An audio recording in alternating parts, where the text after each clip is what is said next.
o que você queria, meus amigos? Lei 9.099 de 95 também está no edital do concurso de escrevente na parte de processo civil. A gente já viu uma parte dessa lei lá nas aulas de processo penal. Por favor, você que está aqui no canal, entenda que existem várias playlists no canal, você precisa explorar aqui o canal, porque eu sempre recebo perguntas assim, professor, eu estou assistindo aula de direito processual civil, você tem aula de outras matérias? Meu Deus, eu tenho de outras matérias, eu preciso que você olhe nas playlists, por favor, tá bom? Então, existem lá todos os materiais completos já de constitucional, administrativo, penal, processo penal, e hoje, se não for nesse vídeo, possivelmente no próximo vídeo, a gente termina todo o processo civil, sim, e aí nós vamos dedicar o restante do tempo que nós temos para as normas da corregedoria e tudo isso dentro aqui do nosso cronograma, tá? Então, estamos agora falando da Lei 9.099 de 95, dos juizados especiais cíveis. Então a gente já viu na parte do processo penal a parte do juizado especial criminal, que era para a prática de crimes de menor potencial ofensivo, para contravenções penais. Só que essa Lei 9.099 também trata de questões relacionadas ao juizado especial civil, ou seja, questões relacionadas à área civil, questões que não são criminais, tá?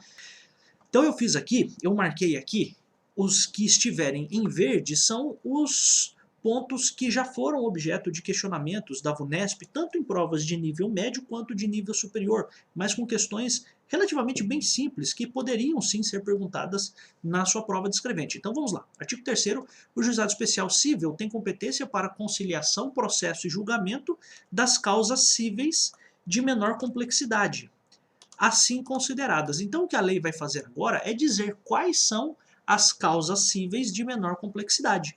Então, a primeira delas tem a ver com o valor. Ó.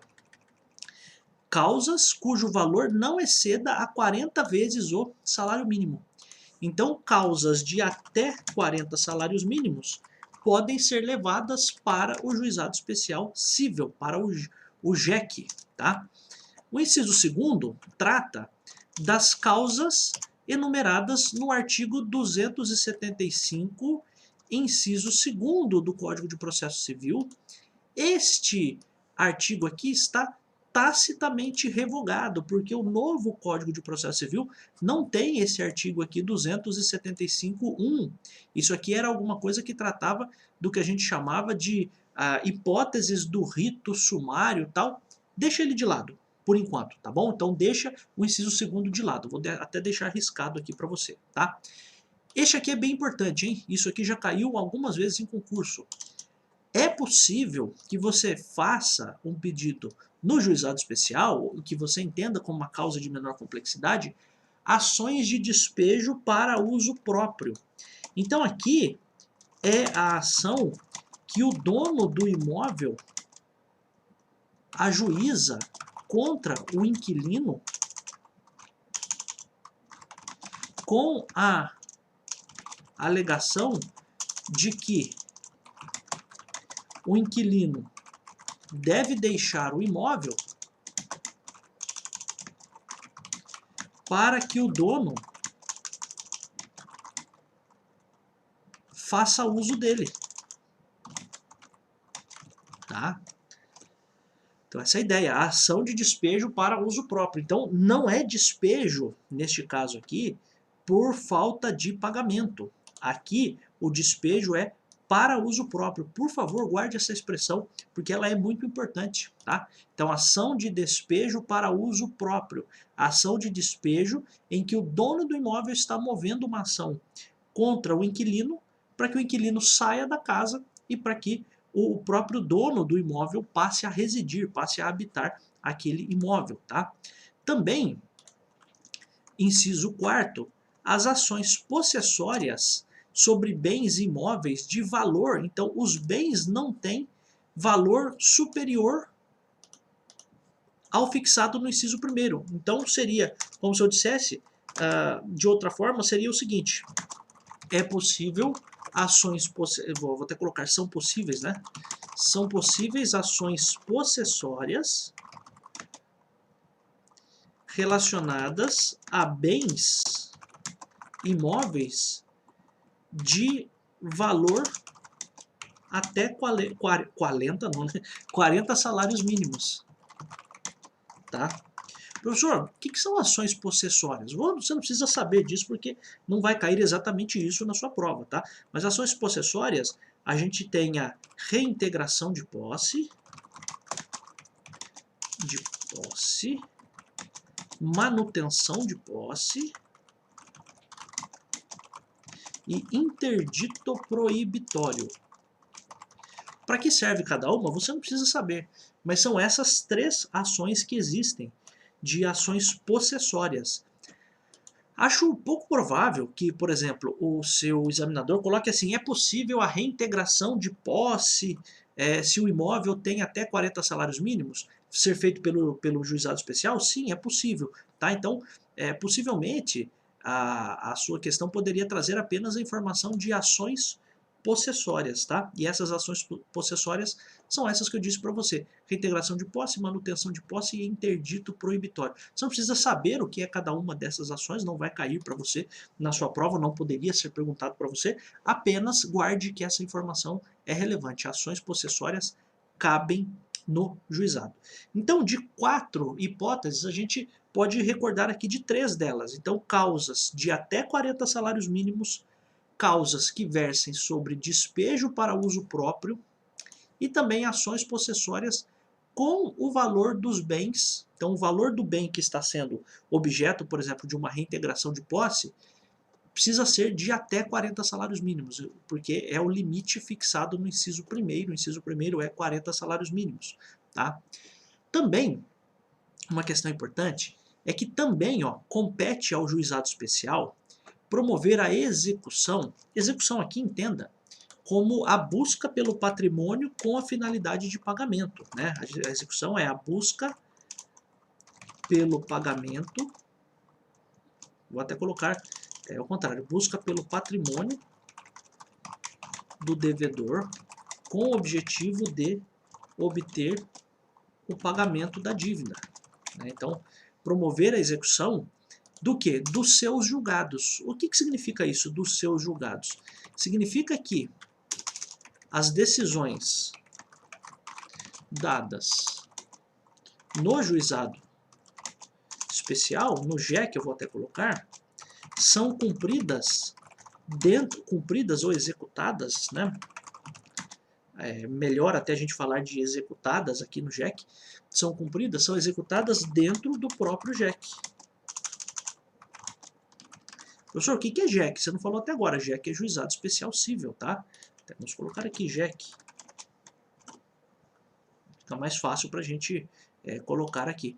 Então, as decisões dadas no JEC são cumpridas dentro do próprio JEC. Então, cabe ao juizado promover a execução dos seus julgados. Então, dos seus julgamentos.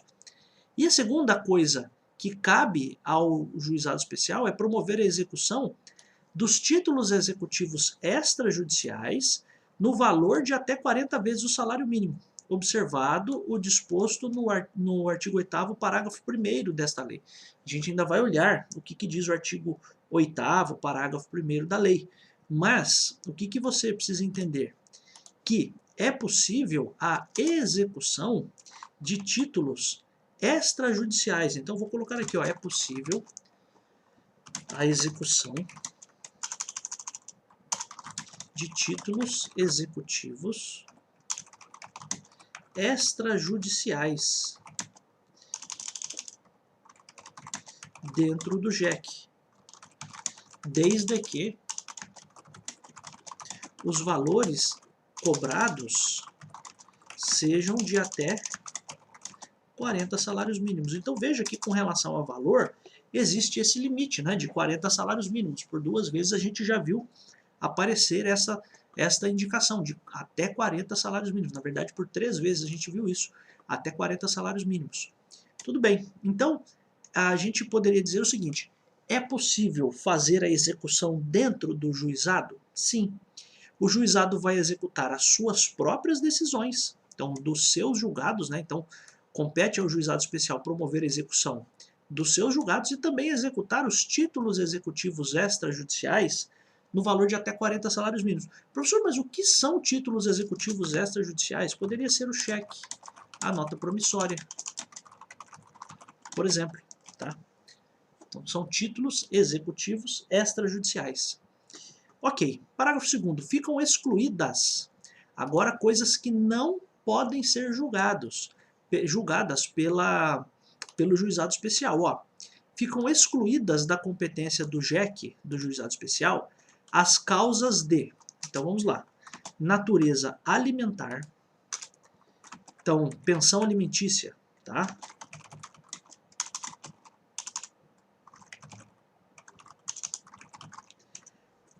Questões de natureza falimentar. O que é falimentar? Que envolve falência e recuperação judicial de empresas, tá? Também de natureza fiscal e de interesse da fazenda pública, porque a gente vai ver que para isso existe, dentre outros, o juizado especial da fazenda pública, que é outra coisa que nós vamos estudar. Então, fica excluído do juizado especial cível uma causa, por exemplo, de interesse da fazenda pública. Por quê? Porque a depender da situação, do valor da causa, isso poderia ser cobrado não pelo juizado especial cível, não pelo JEC, mas você poderia cobrar isso pelo juizado especial da fazenda pública, que a gente vai ver ainda numa outra lei. Também, ó, questões relativas a acidentes de trabalho, a resíduos. Então, ó, acidente do trabalho, resíduos e ao estado e capacidade das pessoas, ainda que de cunho patrimonial, tá? Então aqui a gente está falando de questões relacionadas a, eventualmente, aposentadoria, a gente está falando de questões eventualmente aposentadoria no seguinte sentido, de a pessoa, por exemplo, se aposentar por invalidez, né? Então você estaria tratando da capacidade das pessoas. Você poderia também falar aqui que não cabe nas ações de interdição das pessoas. Então tudo isso está excluído.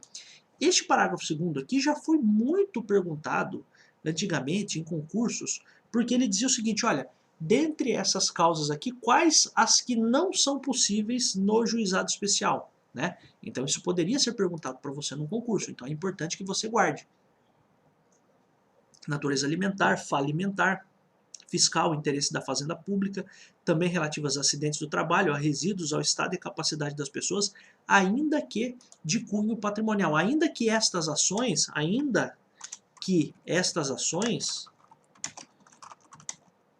sejam de cunho patrimonial, tá? Então, reescrevendo aqui, acho que fica mais fácil assim para você. Parágrafo 3º dá uma orientação importante. Ó. A opção pelo procedimento previsto nesta lei importará em renúncia ao crédito excedente ao limite estabelecido neste artigo, excetuada a hipótese de conciliação. Então, vou escrever isso aqui. Ó. Como o JEC só pode causas de até 40 salários mínimos, se a pessoa estiver pedindo algo maior do que 40 salários mínimos, a condenação não pode passar dos 40 salários mínimos. É isso que eu quero que você entenda. Então, a opção pelo procedimento previsto nesta lei, na Lei 9.099, importa em renúncia ao crédito excedente, ao limite estabelecido nesse artigo. Ou seja, a pessoa está abrindo mão do restante. Então, pense que uma pessoa ganhou 60 salários mínimos, mas ela só vai poder receber no juizado 40. E os outros 20 vai receber em outro processo? Não, esses outros 20 ela não vai receber, porque ela renunciou ao crédito excedente. Então ela abriu mão daquilo, tá? Essa é a ideia.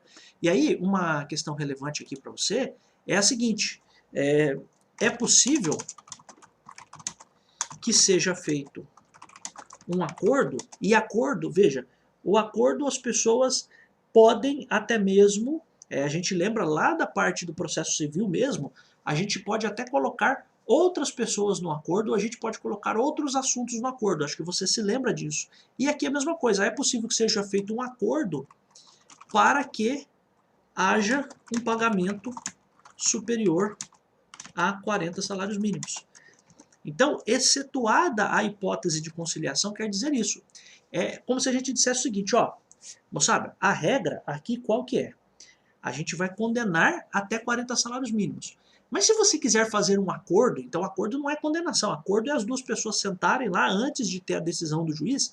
Se essas pessoas fizerem um acordo e compactuarem ali, concordarem que o valor a ser pago vai ser acima de 40 salários mínimos, isso é possível, porque o acordo, a conciliação permite tudo, tá? Claro, não permite fazer alguma coisa imoral, mas permite que você faça ali um acordo num valor acima dos 40 salários mínimos. Isso é o que diz o parágrafo 3º.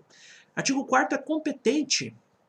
Agora a gente vai ver competência, onde vão ser julgadas. Né? É competente para as causas previstas nesta lei o juizado do foro do domicílio do réu. Você vai perceber, ó, então, domicílio do réu, ou a critério do autor, do local onde ele exerce atividades profissionais ou econômicas, mantém estabelecimento, filial, agência, sucursal ou escritório. Então aqui tem um negócio interessante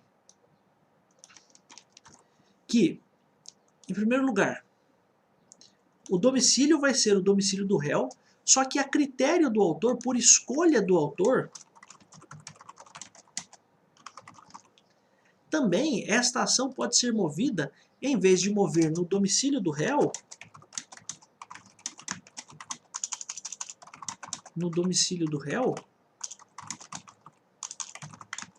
o autor pode mover a ação no local em que ele exerça suas atividades.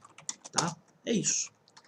Então essa é uma primeira hipótese de competência, né, do juizado. A segunda é do lugar onde a obrigação deva ser satisfeita. Então eu tenho uma obrigação que tem que ser satisfeita, que tem que ser cumprida. Satisfeita aqui é cumprida, tá? Então é o local onde a obrigação vai ser cumprida.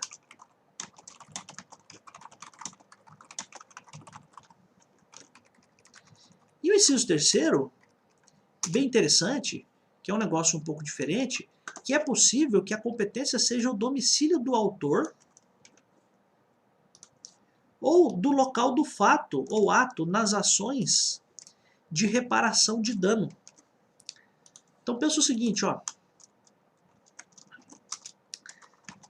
o autor, vou até melhorar isso aqui, se o autor quer a reparação de um dano,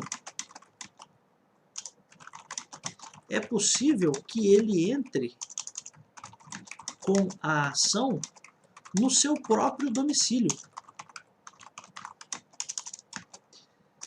Também é possível entrar com a ação para ser julgada no lugar em que os fatos danosos aconteceram. Tá? Essa é a ideia do inciso 3º. Então a gente tem aqui várias possibilidades de onde eu posso entrar com essa ação. Eu posso entrar no juizado do domicílio do réu.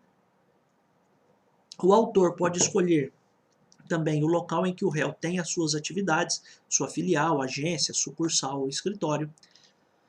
É possível ajuizar a ação no lugar em que a obrigação tem que ser cumprida, tem que ser satisfeita. É possível também ajuizar a ação no domicílio do autor ou do local do ato ou do fato nas ações de reparação de dano ou para reparação de dano. Tá? Então, a única coisa é que para que seja, porque veja, isso aqui, para quem não é do direito, talvez você não tenha a exata dimensão do que eu estou falando. Né? Mas, em geral, as ações são movidas no domicílio do réu. Então, o inciso 3º, para quem é do direito, soa como uma situação muito diferente, porque você entrar com uma ação no domicílio do autor é um negócio um pouco esquisito. Mas é possível entrar se a gente estiver falando de uma situação para reparação do dano. Então só chamo sua atenção para isso. Tá? O parágrafo único diz que em qualquer hipótese poderá ser proposta no foro previsto no inciso 1º, ou seja, no domicílio do réu. Ou no local em que o réu exerce suas atividades, que é tudo que diz o inciso 1º. Tá? Tranquilo, né? Por enquanto bem sossegado. Agora vamos para o artigo 5º, ó. Agora a gente vai entrar na seção do juiz, dos conciliadores e dos juízes leigos. Aqui tem bastante questão de concurso, ó. Você veja que tem bastante coisas aqui que já foram perguntadas em concursos. O juiz dirigirá o processo, artigo 5º, né? O juiz dirigirá o processo com liberdade para determinar as provas a serem produzidas, para apreciá-las e dar especial valor às regras de experiência comum ou técnica. Olha que coisa interessante, né? Isso aqui é como se eu dissesse o seguinte: o juiz pode usar a experiência comum para julgar uma causa. É quase como se eu dissesse o seguinte: como é que costuma acontecer isso aqui? Ah, costuma acontecer desse jeito. Ah, então vamos julgar desse jeito aqui. Eu não vou dizer que é o juiz julgar pelos costumes, porque tecnicamente ainda tem algumas diferenças. Mas para você entender, para fins de sua prova, isso aqui já foi perguntado. Por quê? Porque às vezes essa expressão, regras de experiência comum, pode parecer um negócio meio estranho, porque você só pensa o seguinte: o juiz vai decidir conforme a melhor técnica, né? Então ele vai analisar isso aqui tudo tecnicamente e tal, mas a própria lei permite que no juizado especial, como a gente está falando de questões relacionadas a causas de menor complexidade, pode ser que o juiz entenda que a experiência comum seja suficiente para julgar aquela causa. Então é isso, ó. O juiz dirigirá o processo com liberdade para determinar as provas a serem produzidas, para apreciá-las, apreciar essas provas e para dar especial valor às regras de experiência comum ou técnica. Então, regras técnicas, tudo bem, a gente até meio que conseguiria deduzir isso, mas você pensar o seguinte: pô, mas o juiz vai usar a experiência comum? Sim, ele pode fazer isso, tá? Então essa é a ideia do artigo 5º. Artigo 6º, o juiz adotará, em cada caso, a decisão que reputar mais justa e equânime. Então ele vai tentar, de fato, ali fazer uma decisão a mais justa possível, a mais igual, mais equânime possível, atendendo aos fins sociais da lei e às exigências do bem comum. Ou seja, o juiz vai dar a decisão dele, tentando ser o mais justo, o mais correto possível, para que a lei realmente seja devidamente cumprida, para que os fins sociais da lei sejam atingidos e as exigências do bem comum. Veja, o que é uma exigência do bem comum? Pensa uma cobrança.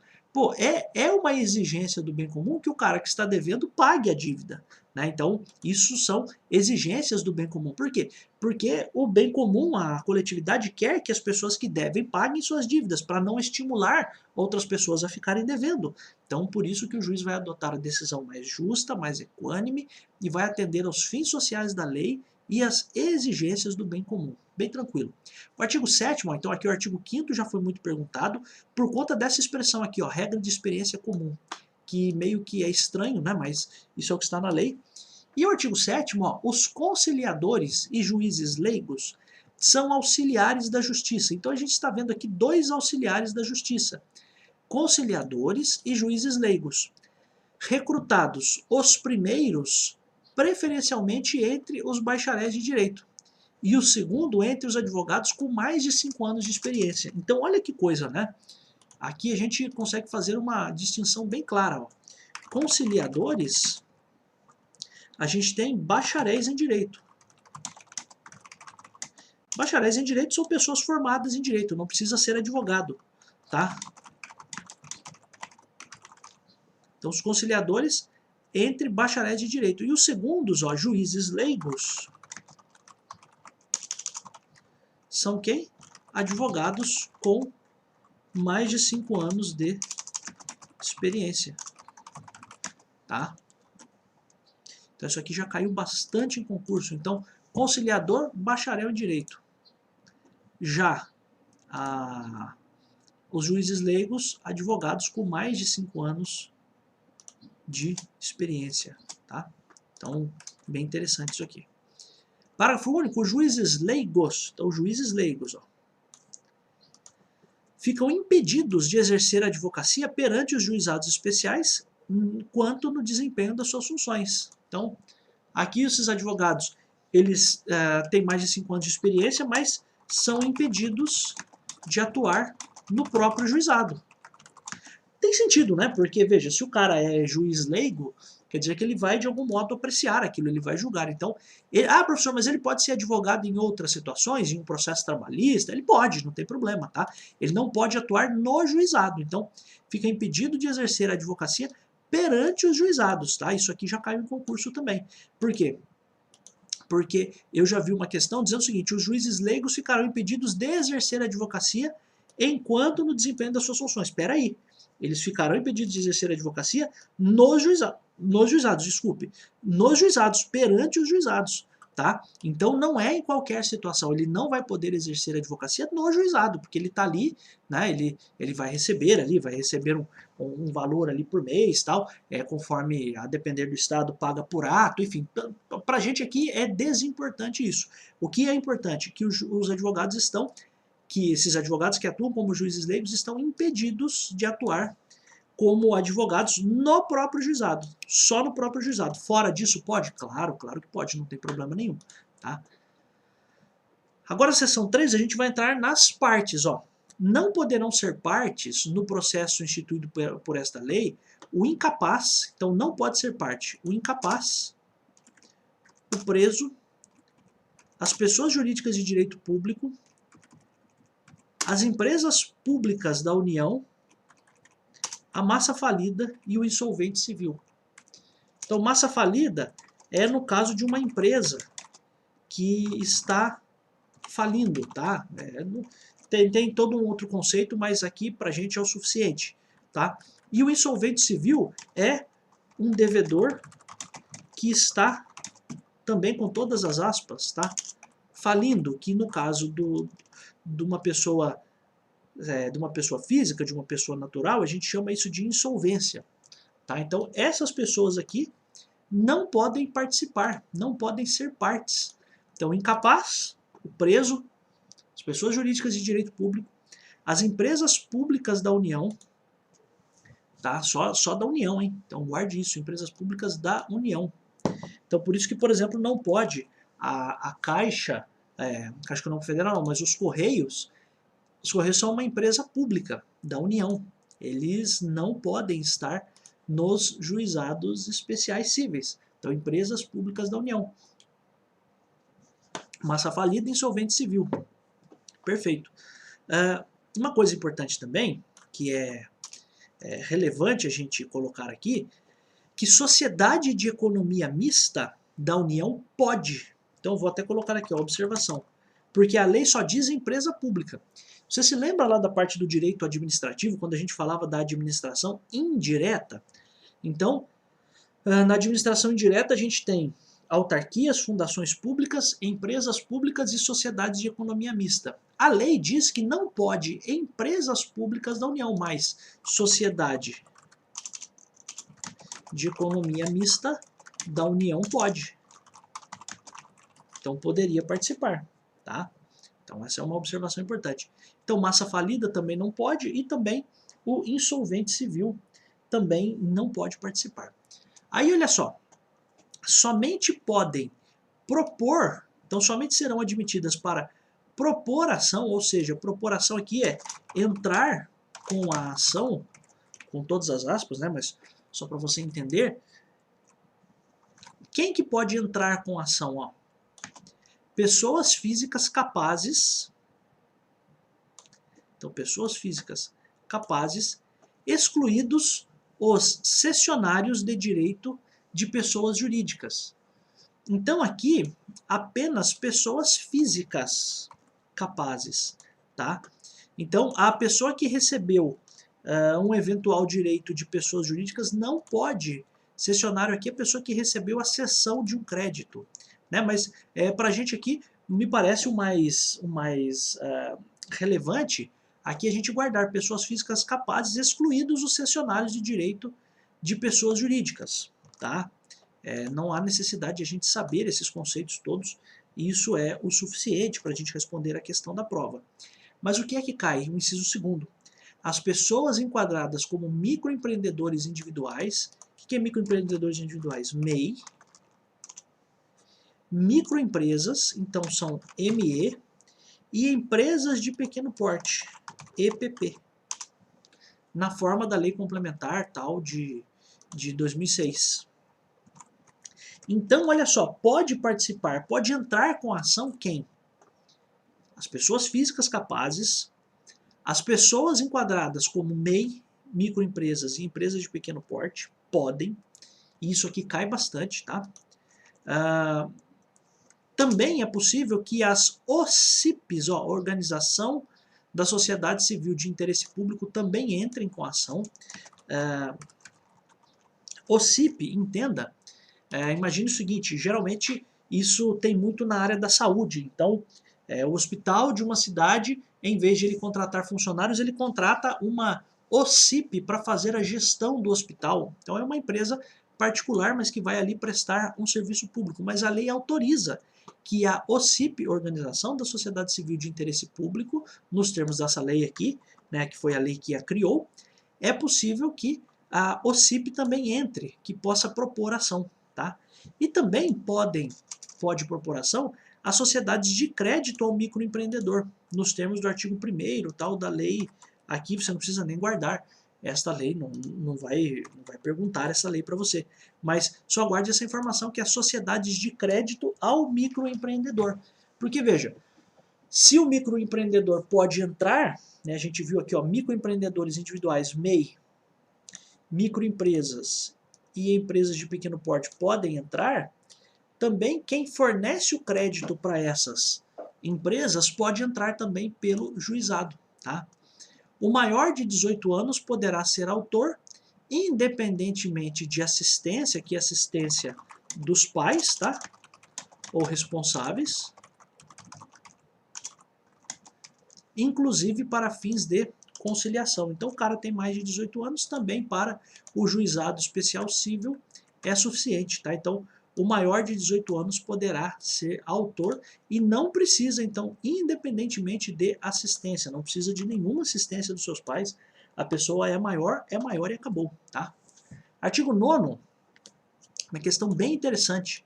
Nas causas de valor de até 20 salários mínimos, as partes comparecerão pessoalmente, podendo ser assistidas por advogado.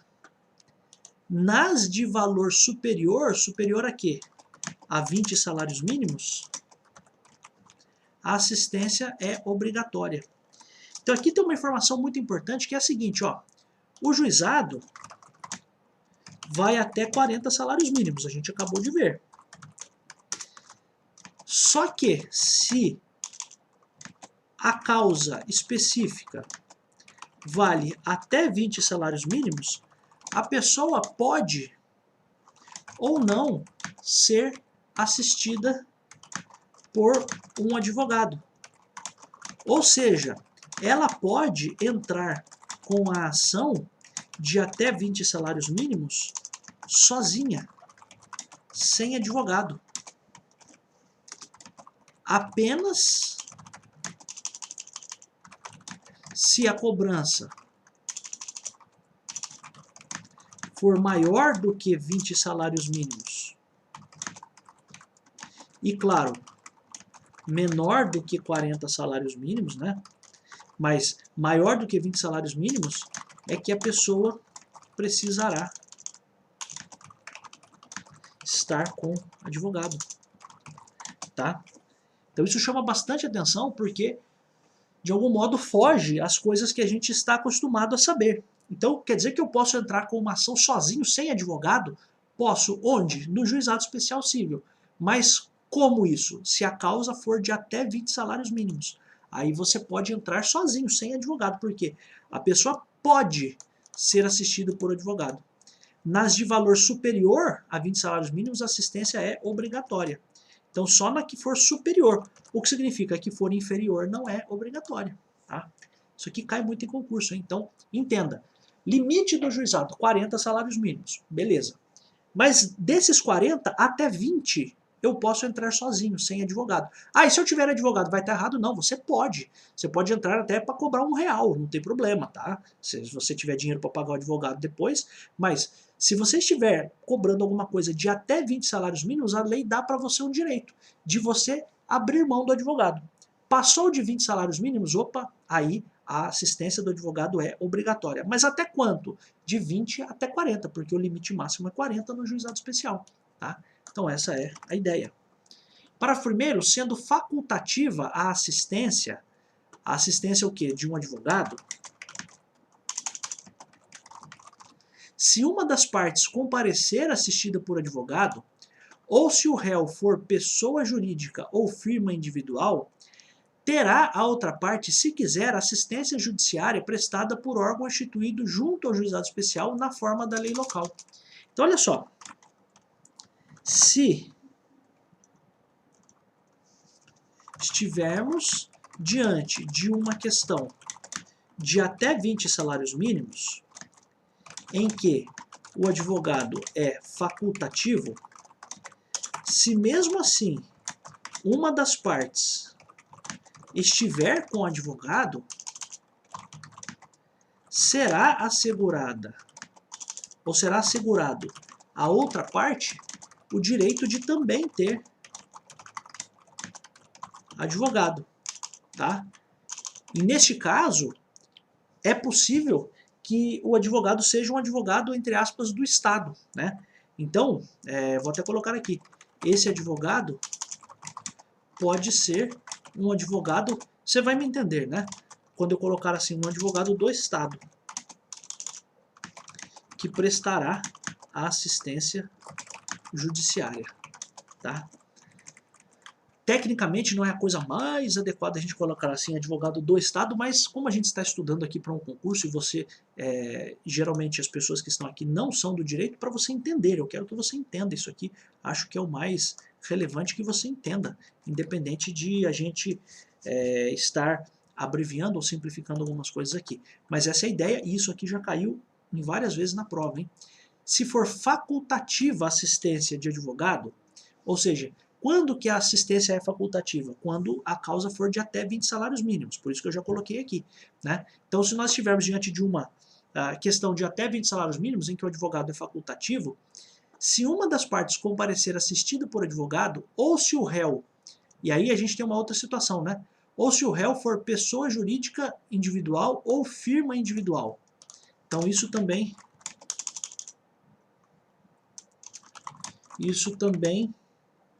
então, essa assistência feita por um advogado do Estado também ocorre se o réu for pessoa jurídica ou firma individual.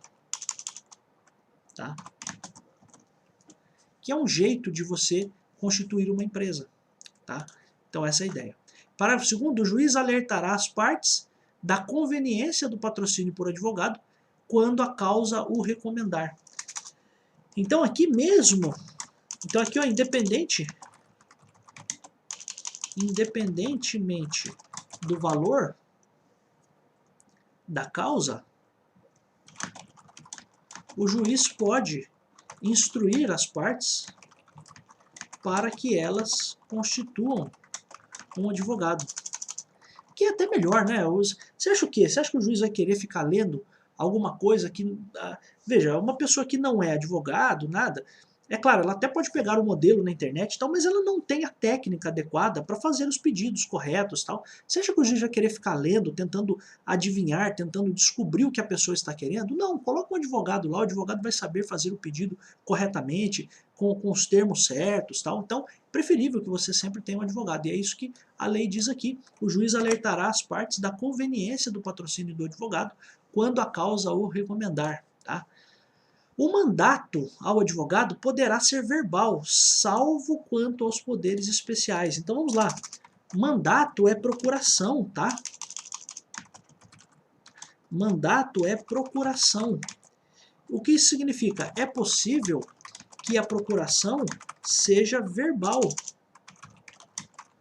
A pessoa, ou seja, a pessoa entra no processo e diz que aquela outra, que a pessoa que lhe acompanha, que seu acompanhante é o seu advogado. Isso já é suficiente. tá? Então, o mandato, vou explicar, né? O mandato ou a procuração pode ser verbal. Apenas não é possível que se utilize do mandato verbal se estivermos falando de poderes especiais. Professor, mas que poderes especiais são esses? Como realizar a confissão ou para assumir uma dívida. Então, para isso, para um poder especial, como fazer uma confissão ou para assumir uma dívida, aí você precisa de poderes especiais. Então, só para a gente entender, no juizado especial civil, você pode ter um advogado que chega na audiência sem procuração, por escrito. Ele simplesmente senta ao lado do cliente, o juiz vai olhar para ele e vai falar: quem que é esse cara aí? Ah, esse cara aqui é meu advogado. Ah, então tá bom.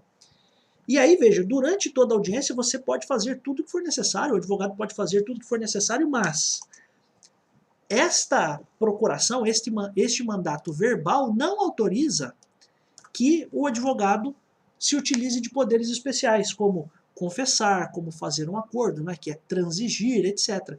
Então, não é possível que você presuma que esse mandato verbal vai dar poderes especiais. É como se eu dissesse o seguinte: olha, o mandato pode ser verbal, mas para poderes especiais precisa ser um mandato escrito.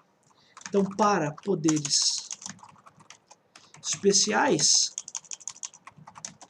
confessar, transigir, etc., é necessário mandato escrito, tá?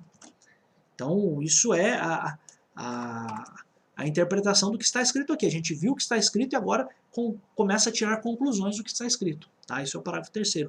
Parágrafo 4º também já caiu bastante em concurso. O réu, sendo pessoa jurídica ou titular de firma individual, poderá ser representado por preposto credenciado, munido de carta de preposição. Então, essa carta de preposição é como se fosse uma autorização da empresa, uma representação, uma prova de representação da empresa. Então, o réu, sendo pessoa jurídica ou titular de firma individual, pode comparecer lá representado por um preposto, tá?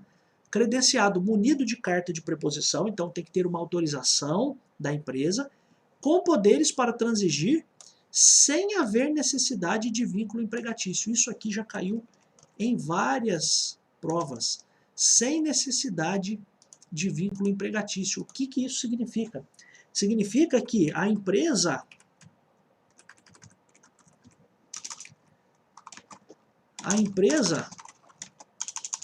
pode colocar alguém na audiência para lhe representar,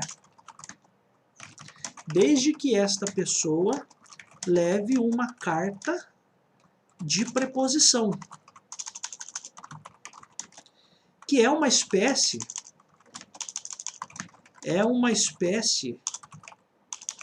de documento que autoriza aquela pessoa a representar a empresa. Além disso, este preposto, esta pessoa que vai representar a empresa, não precisa ser empregado da empresa. O que é bem interessante também, porque aí a empresa pode contratar uma pessoa para fazer ali, entre aspas, a sua representação, tá? Isso se for pessoa jurídica ou titular de firma individual. Mas é também uma situação em que, nesses dois casos, pessoa jurídica ou titular de firma individual, é possível que você tenha um preposto. Este preposto precisa ter poderes especiais, inclusive para transigir. Transigir é fazer acordos, tá? Sem haver necessidade de que essa pessoa seja empregado. A questão da prova, que caiu uma vez, era se o preposto precisava ou não ser empregado da empresa. Não precisa, como a própria lei diz, sem necessidade de haver vínculo empregatício. Tá? Artigo 10º, ou artigo 10, não se admitirá no processo qualquer forma de intervenção de terceiro nem de assistência. Admitir-se-á o litisconsórcio. Cara, eu não preciso aqui dizer para você o que é uma intervenção de terceiros, etc. e tal. Eu quero que você entenda o seguinte. No litisconsórcio,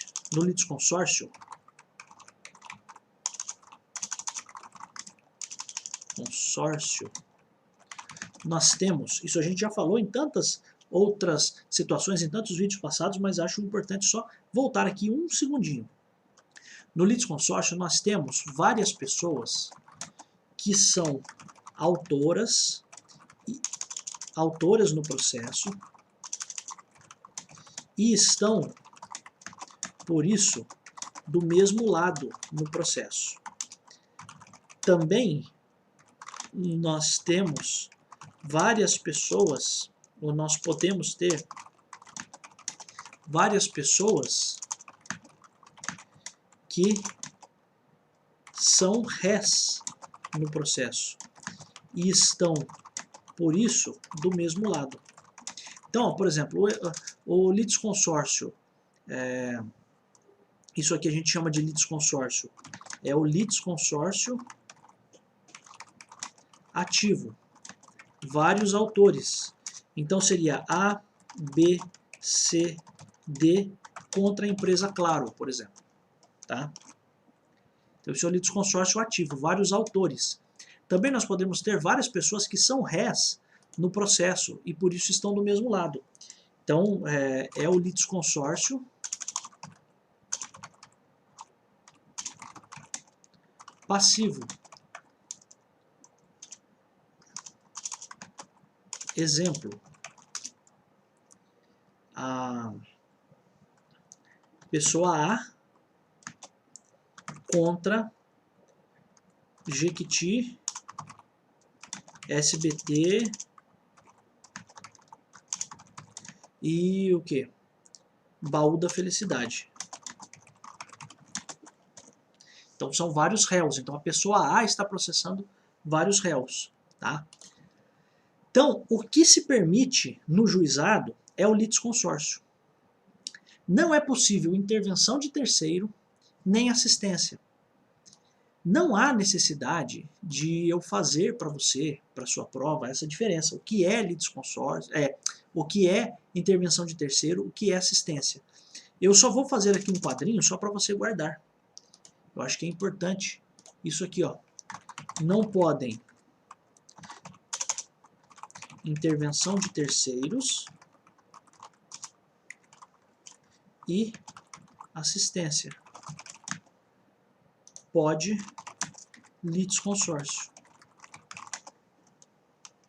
Tá?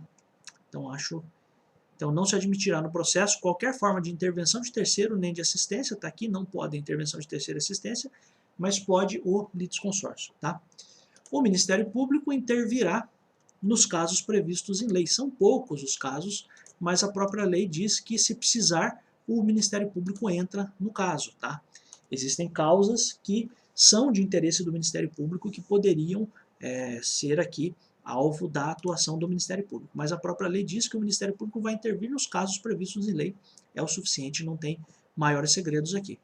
Agora, o artigo 12 e artigo 12A são as questões, e depois o artigo 18, são as que me parecem as mais relevantes aqui para a sua prova. Porque, olha só, artigo 12, os atos processuais serão públicos e poderão realizar-se em horário noturno, conforme dispuserem as normas de organização judiciária. Então isso aqui chama bastante atenção, por quê? Porque isso se confronta muito com aquele limite de os atos processuais serem praticados até as 20 horas. Né? Agora, aqui a própria lei não traz o limite, diz que pode ser feito à noite. Ah, até a meia-noite, professor, até 11 horas, até que horas? Não. Para a gente aqui é irrelevante, a única coisa que você precisa entender é que os atos, não é que eles só vão acontecer à noite, mas eles também podem acontecer à noite. Tá? Isso conforme dispuserem as normas de organização judiciária. Então, se, por exemplo, no estado de São Paulo, você tem as normas da organização judiciária de São Paulo, é possível, e de fato isso existe, que aqui em São Paulo as sessões do juizado, as audiências, todas sejam no período noturno. Isso é possível, tá? Então isso é a questão relevante. Então é possível que você pratique atos em horário noturno, porque o limite normal de um processo normal é até as 20 horas, como a gente até já viu. Mas aqui a própria lei diz horário noturno, não definindo até que horas isso vai acontecer. Tá? Então esse é o ponto relevante. Artigo 12A, na contagem de prazo em dias, estabelecido por lei ou pelo juiz, para a prática de qualquer ato processual, inclusive para interposição de recursos, computar-se-ão somente os dias úteis. Então hoje a lei já diz que todos os prazos, antigamente não era assim, tá? Mas é importante a gente também já deixar claro que todos os prazos no juizado especial civil são em dias úteis, qualquer dos prazos, tá? Artigo 13. Os atos processuais serão válidos sempre que preencherem as finalidades para as quais forem realizados, atendidos os critérios indicados no artigo 2º. O artigo 2º não está no nosso edital, mas tem a ver com simplicidade, com oralidade. Então, os atos serão válidos sempre que preencherem as finalidades, atendidos os critérios. O objetivo do juizado, o objetivo do JEC é a simplificação das coisas. Por isso que os atos serão válidos sempre que preencherem as suas finalidades. Eu precisava fazer a citação de alguém. A citação é desse jeito aqui, mas eu fiz desse outro jeito. Atingiu a finalidade? Bom, se atingiu, está tudo bem. Então vamos tocar o barco. Então atingiu a finalidade, está tudo bem. Tá? Não se pronunciará qualquer nulidade, parágrafo 1º, né? Não se pronunciará qualquer nulidade sem que tenha havido prejuízo. Também é a mesma coisa, isso a gente já viu até no processo penal também, que é aquele princípio do pars de nullité sans grief.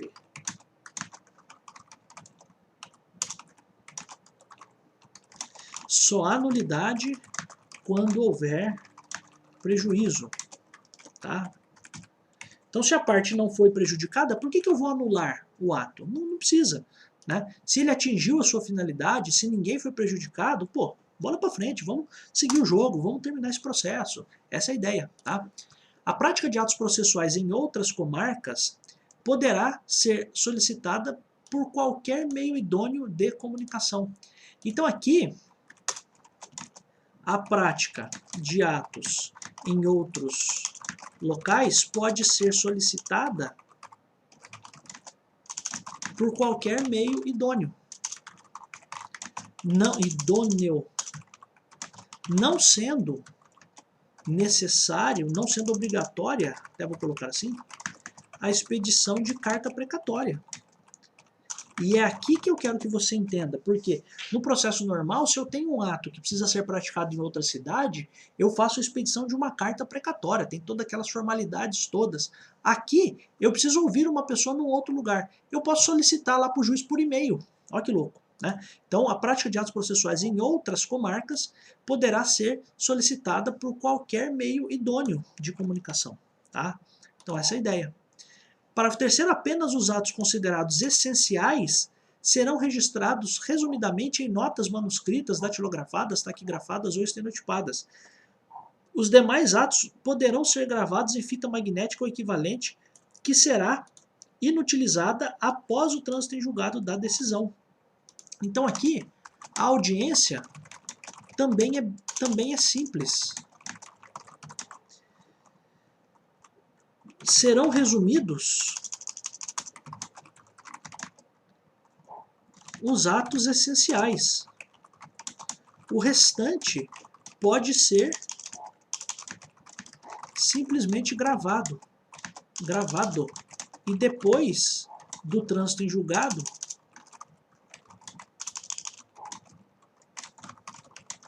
será inutilizado. Tá? Bem tranquilo também, né? Então, o que eu já vi cair em concurso não foi da VUNESP, por isso que eu não marquei aqui, já vi numa questão da Carlos Chagas, mas apenas os atos que são essenciais serão registrados, resumidamente, em notas manuscritas, datilografadas, taquigrafadas ou estenotipadas. Você pode fazer até à mão. É estranho, né? Mas a própria lei permite isso. Tá? Até porque a lei foi feita em 95, a gente não tinha assim tantos computadores, né? Já existiam computadores, é lógico, mas não era uma coisa assim tão fácil como é hoje, né? Então, os atos que vão ser registrados são apenas os essenciais, e eles são registrados resumidamente, tá? O restante você pode gravar e tá tudo bem, tá?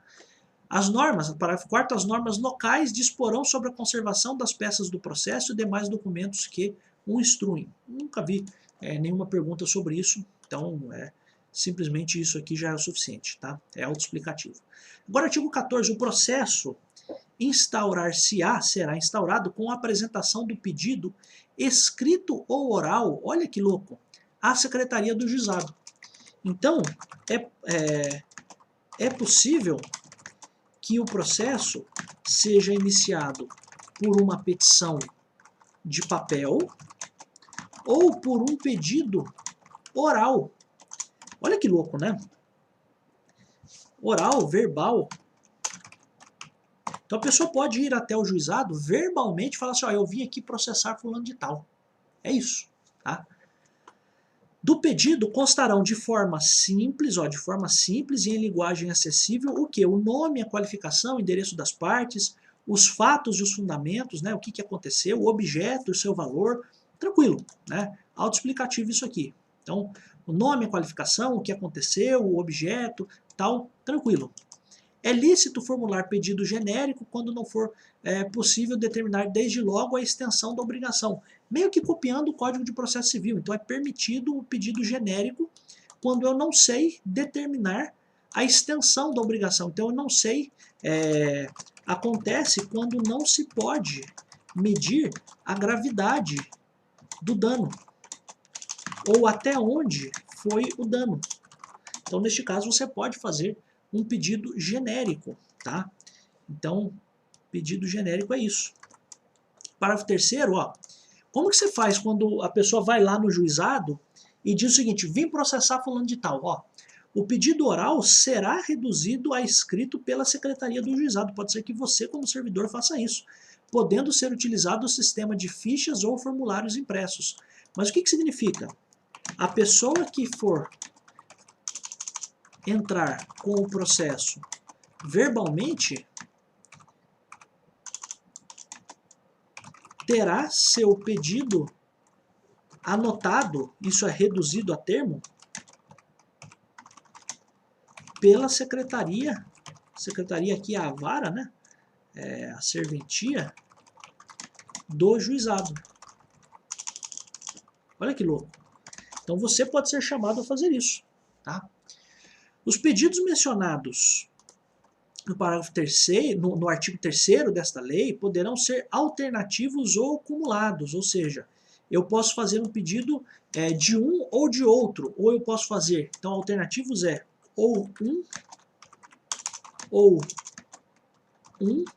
ou outro, ou acumulados, um e outro, tá? Então, isso para fins de concurso não tem muita... nunca vi perguntas sobre isso. Então, os pedidos podem ser alternativos ou cumulados. Nesta última hipótese de cumulados, desde que conexos e a soma não ultrapasse. Então, conexos os pedidos têm relação entre si e a soma não ultrapasse o quê? Os 40 salários mínimos. Então, não ultrapasse os 40 salários mínimos, tá?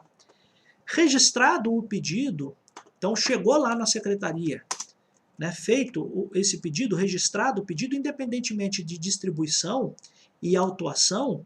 Então, distribuição é para saberem, porque existem lugares que tem vara do juizado, primeira vara, segunda vara do juizado. Então, independente para onde for, a secretaria vai designar já uma sessão de conciliação, que vai se realizar no prazo de 15 dias. Então, ó, a pessoa foi até o juizado para entrar com o processo,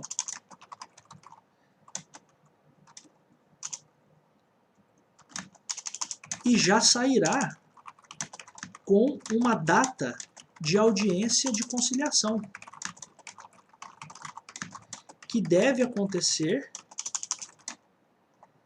em até 15 dias. Este prazo aqui já vi cair em concurso, tá?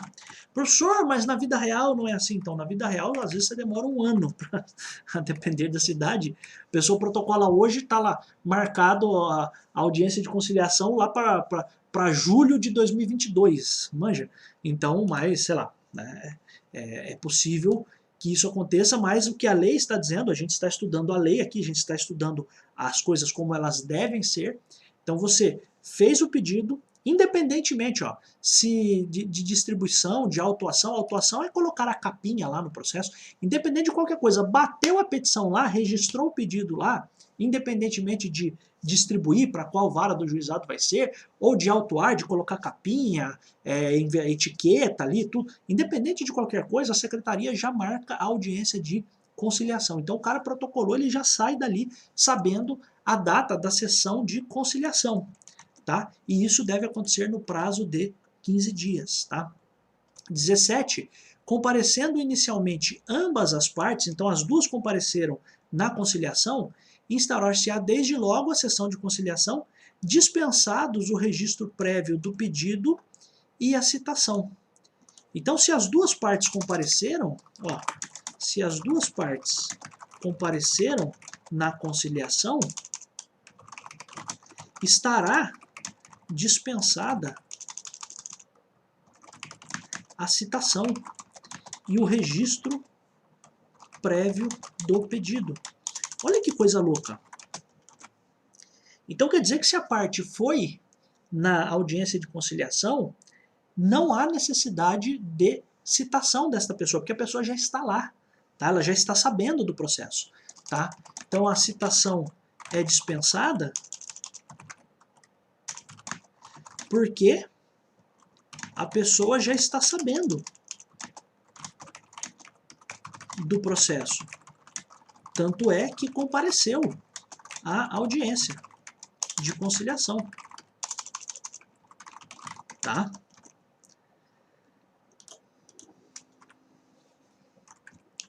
Havendo pedidos contrapostos, poderá ser dispensada a contestação formal e ambos serão apreciados na mesma sentença. Então olha só que coisa, né? Pedido contraposto, aqui, me entenda, tá? Eu preciso ser didático desta forma. Você lembra lá no processo, quando o réu vai contestar, ele vai se defender, na verdade, no processo normal, no processo civil normal. Ele pode fazer a contestação ou ele pode fazer a reconvenção. Você se lembra disso? A reconvenção é um pedido feito do réu contra o autor. Aqui é basicamente a mesma coisa, só que a gente chama aqui, tem algumas diferenças, tal, mas para o nosso estudo aqui é o suficiente você entender que pedido contraposto é um pedido do réu contra o autor. Então, havendo pedidos contrapostos, pedidos do réu contra o autor,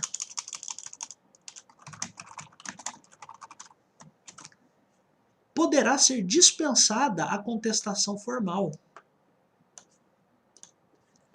E ambos o que? Ambos os pedidos serão apreciados na mesma sentença.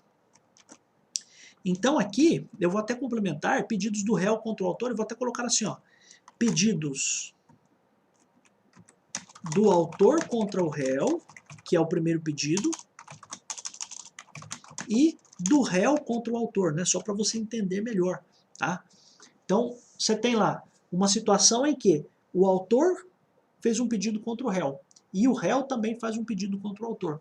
Num processo normal, se a gente não estivesse na Lei 9.099, no juizado especial, a gente diria que isso seria a reconvenção. Mas aqui a lei chama de pedidos contrapostos, tá? Então, havendo pedidos contrapostos, pode ser dispensada a contestação formal. E os dois pedidos vão ser apreciados na mesma sentença, ou seja, você não vai dividir o processo, você vai juntar tudo para ser resolvido tudo na mesma sentença. Então, tudo será resolvido na mesma sentença, tá? Para a gente terminar, citações e intimações. A citação far-se-á, primeiro, qual é a regra? Por correspondência com aviso de recebimento em mão própria. Então, só o próprio réu pode receber, tá? Tratando-se de pessoa jurídica ou firma individual, mediante entrega ao encarregado da recepção. que será obrigatoriamente identificado. Então, se for uma pessoa jurídica ou firma individual, você pode fazer aquilo que a gente já viu também lá no processo civil normal. Você pode entregar para a pessoa da recepção e essa pessoa precisará ser identificada. Tá? Ó, sendo necessário por oficial de justiça.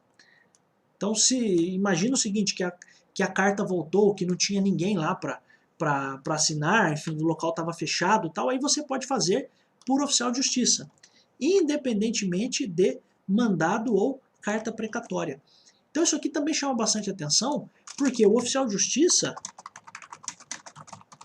pode ir fazer a citação do réu sem necessidade do mandado, ou sem necessidade de uma carta precatória. Então é um negócio muito simples realmente, né? Então o oficial de justiça sai, a gente até vai ver aqui, ó, a citação conterá cópia do pedido inicial, dia e hora para o comparecimento do citando e advertência de que não comparecendo considerar-se-ão verdadeiras as alegações iniciais e será proferido o julgamento de plano. Então, o oficial de justiça, por vezes, ele entrega a cópia da petição, tá? Então, o oficial de justiça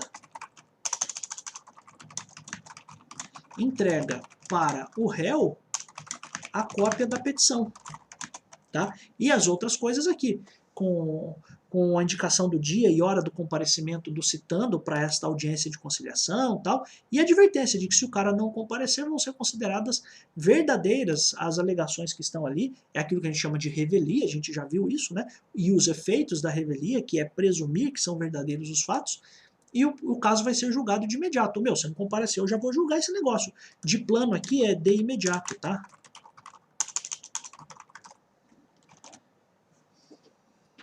Agora algumas observações, só para a gente finalizar.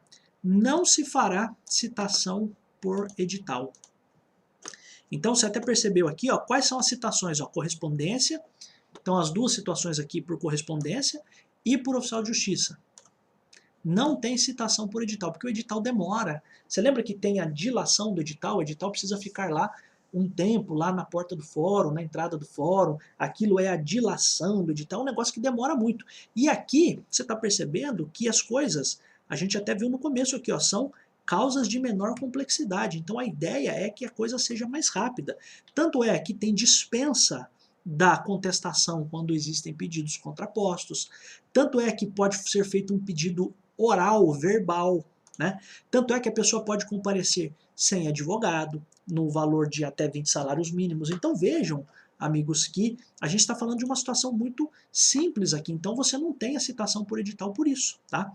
O comparecimento espontâneo suprirá a falta ou a nulidade da citação. Isso é uma repetição também do processo civil normal. Então, o comparecimento espontâneo do réu supre a falta ou a nulidade da citação, é uma repetição também do que já está lá no Código de Processo Civil. Tá? Então, não tem muito segredo. Artigo 19. As intimações serão feitas na mesma forma prevista para a citação ou por qualquer outro meio idôneo de comunicação. Você poderia hoje, na época de WhatsApp, Telegram, e-mail, você poderia fazer por e-mail, por exemplo. Então, as intimações serão feitas, então, intimações da mesma forma da citação, e você ainda pode ampliar, você pode ainda usar outros meios. Tá? Dos atos praticados na audiência, considerar-se-ão desde logo cientes as partes. Também algo que a gente já viu, né? Tudo que acontecer na audiência, as partes ali presentes já ficam sabendo. E por isso não há necessidade de intimação. As partes já saem sabendo do que aconteceu. Já saem cientes. Tá? Então por isso você está na audiência, eu sempre falo, né, se a pessoa não estiver dormindo, né, então dos atos praticados na audiência, você está na sua própria audiência. Como é que você vai dormir na audiência? Né? Então você está ali, você já sai ciente do que aconteceu, você já sai sabendo do que aconteceu. Tá? E aqui o parágrafo 2º, as partes comunicarão ao juízo as mudanças de endereço ocorridas no curso do processo, reputando-se eficazes as intimações enviadas ao local anteriormente indicado na ausência de comunicação. Então é dever das partes comunicarem as mudanças de endereço. Se isso não acontecer, se essa mudança não for comunicada, a intimação enviada para o endereço que constava no processo será válida. E aí, meu jovem, você não pode reclamar. Por quê? Porque é seu dever comunicar que você mudou de endereço. Não comunicou? Problema seu. Tá? Então, é duro, mas essa é a realidade. Meus amigos, a gente acabou a Lei 9.099. Fico muito feliz por estar aqui. Eu volto em tantos outros vídeos. Sim, porque eu adoro estar aqui. Tchau.